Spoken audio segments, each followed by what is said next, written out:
ভারত চীন সীমান্তে পানির লড়াই। ভারতের অরুণাচল প্রদেশে প্রবাহিত বিশাল বাঁধ প্রকল্প নিয়ে শুরু হয়েছে স্থানীয়দের আন্দোলন। হাজারো পরিবার ভিটেমাটি হারানোর আশঙ্কায়। ২০০০ সালের পর থেকে ভারত তিব্বতের অঙ্গসী হিমবাহ থেকে প্রবাহিত নদীর পানি প্রবাহের প্রকল্প নিয়ন্ত্রণের কথা বিবেচনা করছে। এ নদী থেকেই চীন, ভারত ও বাংলাদেশ মিলিয়ে ১০ কোটিরও বেশি মানুষ জীবিকা নির্বাহ করে। তবে এর আগে অরুণাচল প্রদেশে স্থানীয়দের সহিংস বিরোধিতার কারণে বাঁধ প্রকল্পগুলো থেমে যায়। স্থানীয়দের আশঙ্কা, বাঁধ নির্মাণ হলে তাদের গ্রাম ডুবে যাবে।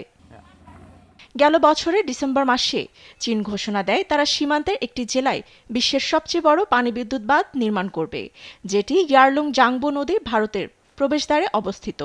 এ খবরে উদ্বিগ্ন হয়ে ওঠে দিল্লি, কারণ ভারতের দীর্ঘদিনের কৌশলগত প্রতিদ্বন্দ্বী চীন এবং এ নদীকে তারা অস্ত্র হিসেবে ব্যবহার করতে পারে। নদীটির উৎস অঙ্গসী হিমবাহে এবং ভারত একে সিয়াং ও ব্রহ্মপুত্র নামে ডাকে। আমরা এই জমিতে এলাচ, ধান, কাঁঠাল ও নাশপাতি চাষ করি। আমরা এই ফসল দিয়ে অর্থ উপার্জন করি, যা আমাদের সন্তানদের শিক্ষা প্রদান ও পরিবারের ভরণ পোষণে সহায়তা করে। আমরা ভয় পাই না, প্রয়োজনে আমরা আমাদের জমির জন্য প্রাণ দেব। গ্রামবাসীরা নিজেদের রক্ষায় পাহাড়ি রাস্তায় বসিয়েছে পাহারা, যাতে প্রকল্পের কর্মীরা এবং নিরাপত্তা বাহিনী ভেতরে ঢুকতে না পারে।